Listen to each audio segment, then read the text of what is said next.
At ito na nga guys, yung matagal ko nang hinihintay. Namunga na ulit yung giant duhat ng aming kapitbahay. O di ba? Welcome to my mini vlog. Noong isang araw nga yan mga parites, napansin ko napakarami ng bunga ng duhat. Kaya nga lang nung nakita ko ay hindi pa gaanong hinog. Kaya nga hinintay ko ang kinabukasan baka sakali mas marami ng hinog. At ito na nga yung araw na iyon at nakita ko nga ay ang dami ng hinog. Binilang-bilang ko pa nga dyan kung ilan yung mga mapipitas kong duhat. At nang pagkatapos kong ang bilangin, sa tingin ko ay marami akong mapipitas. Shoutout nga pala sa pinsan ko na si Kuya Beans. Bago nga pala ako magpitas dyan mga parites, nagpaalam muna ako sa kanya. At syempre, mabilis na kagad akong kumuha ng panungkit para mabilis ako makakuha ng mga bunga ng duhat. Alam nyo ba mga parites, sa mga oras na yan ay isa lang ang tumatakbo sa isip ko. Yung mukha ng misis ko na si Wais na misis. Hindi nyo kasi naitatanong mga parites, paborito nyo itong prutas na ito. Kaya sigurado mga parites, aabot sa tenga ang ngiti niya. Nakakatuwa nga itong duhat na to kasi napakalalaki ng mga bunga niya.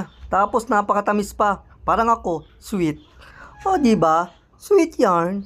Kayo ba mga parites, nakakita na rin ba kayo ng duhat na ganito kalalaki ang bunga? Nakatikim na rin ba kayo at matamis rin ba katulad nito? At kung umabot ka dito sa video na to, comment below mga parites at sabihin mo na rin kung taga saan ka. Para alam ko na rin kung saan umabot ang video ko na to. Tapos na akong manungkit sa mga oras na yan mga parites at tignan nyo naman kung gaano karami yung mga nakuha kong duhat. Ang lalaki. At syempre, agad-agad ko na rin tong hinugasan para makain ng fresh. Fresh na fresh yarn galing sa tanim ng kapitbahay.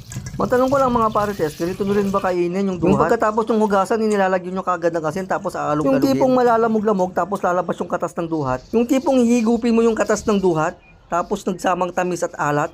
Ay, wow! Gemas! At ito na nga guys, iaabot ko na kay Wais na misis ang nakuha kong duhat. O, diba? Ayan na nga guys, inalog-alog na.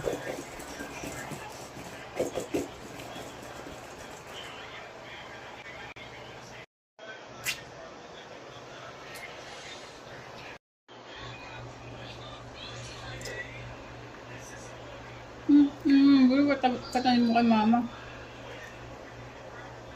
Malaking bunga.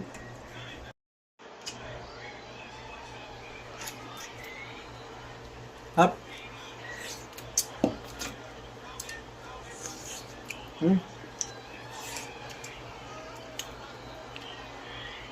Salamat sa panonood mga parites.